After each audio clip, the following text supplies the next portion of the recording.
तो hello hello वालों, स्वागत है आपका आज के नए वीडियो में। और आज हम लोग पढ़ने जा रहे हैं, हम लोग के निबंध को परिभाषित करना है। निबंध के बारे में पढ़ने जा रहे हैं, यानी इंस्ट्रूमेंट्स और डॉक्यूमेंट वो क्या होते हैं उनको पढ़ेंगे। बीएसए के अंतर्गत न्यायालयीय मामले में से साक्ष्यिक महत्व का वर्णन करना है, बहुत ज्यादा इंपॉर्टेंट टॉपिक है। ठीक है, जो विलेख यानी कि इंस्ट्रूमेंट या निबंध जिन्हें डॉक्यूमेंट कहते हैं, कि साक्ष्यिक महत्व को समझना आपके लिए बहुत आवश्यक है।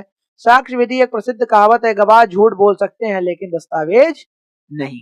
ठीक है, और शुरू करते हैं इसे। निबंध या दस्तावेज की परिभाषा, डेफिनेशंस ऑफ डॉक्यूमेंट। निबंध यानी इंस्ट्रूमेंट का सामान्य अर्थ किसी भी ऐसे लिखित दस्तावेज से है। निबंध यानी इंस्ट्रूमेंट का जो सामान्य है, जनरल जो मीनिंग है, वो किसी ऐसे लिखित या रिटन डॉक्यूमेंट से है जो किसी अधिकार या दायित्व को सृजित, स्थानांतरित या सीमित करता है। तो किसी अधिकार या दायित्व को क्या करता है? सृजित करता है, स्थानांतरित करता है और सीमित करता है।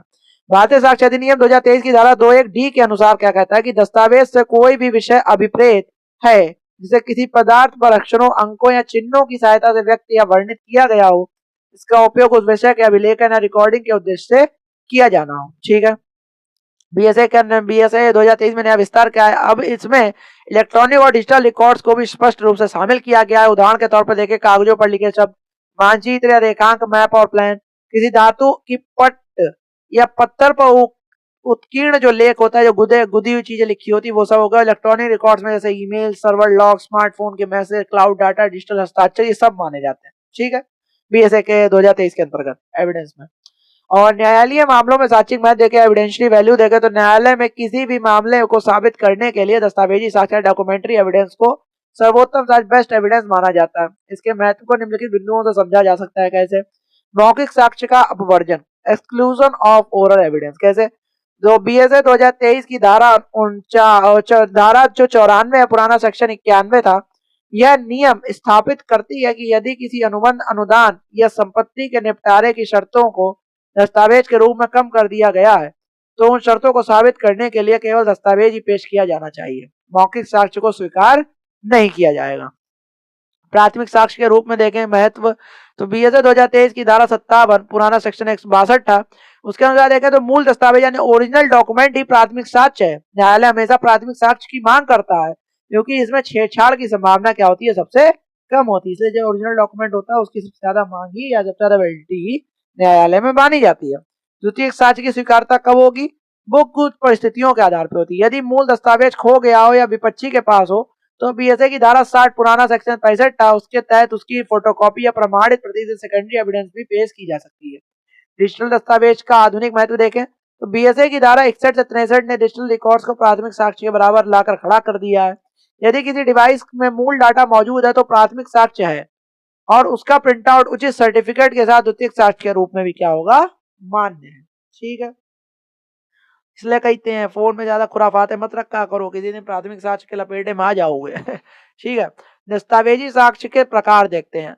Types of documentary evidence. साक्ष्यिक मूल्य के आधार पर दस्तावेजों को दो श्रेणियों में बांटा जाता है। एक हो गया लोक दस्तावेज, जिसमें पब्लिक डॉक्यूमेंट्स कहते हैं। एक होता है निजी दस्तावेज, जिन्हें प्राइवेट डॉक्यूमेंट कहते हैं। पब्लिक डॉक्यूमेंट क्या होता है? धारा 74 बीएसए में सरकारी अधिकारियों द्वारा अपने कर्तव्य के दौरान तैयार किए गए रिकॉर्ड, जैसे एफआईआर, अदालती निर्णय, भूमि रिकॉर्ड, इनका साक्षिक मूल्य बहुत अधिक होता है और इनकी प्रमाणित प्रति ही पर्याप्त होती है।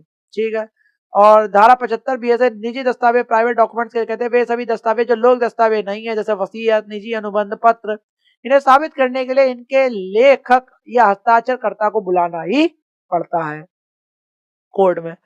महत्वपूर्ण निर्णय वाद देख लो, केस लॉ देख लो। एक जे यशोदा वर्सेस के शोभा रानी 2007 वाला मैटर में क्या कहा कि सुप्रीम कोर्ट ने स्पष्ट किया कि दस्तावेजी साक्ष्य के मामले में सर्वोत्तम साक्ष्य का नियम ही लागू होगा, बेस्ट एविडेंस का नियम ही लागू होगा। जब तक प्राथमिक साक्ष्य की अनुपस्थिति का ठोस कारण ना हो, तब तक द्वितीयक साक्ष्य फोटो कॉपी क्या होती है? आदि स्वीकार्य नहीं होगा। अनवर पीवी वर्सेस पी के Bashir, Anwar PV versus P के बशीर 2014 है कि इस ऐतिहासिक मामले में कोर्ट ने कहा कि डिजिटल रिकॉर्ड्स को साबित करने के लिए कानूनी प्रमाण पत्र, सर्टिफिकेट अनिवार्य है।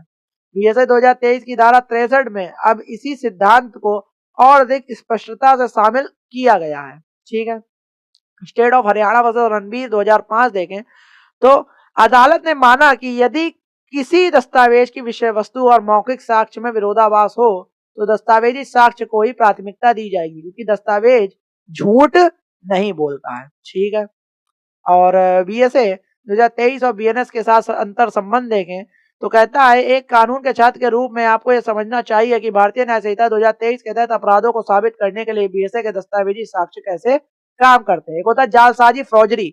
यदि कोई व्यक्ति किसी जाली दस्तावेज या बीएसए की धारा 336, 340 बनाता है तो वह दस्तावेज स्वयं विवादक तथ्य या फैक्ट इशू बन जाता है।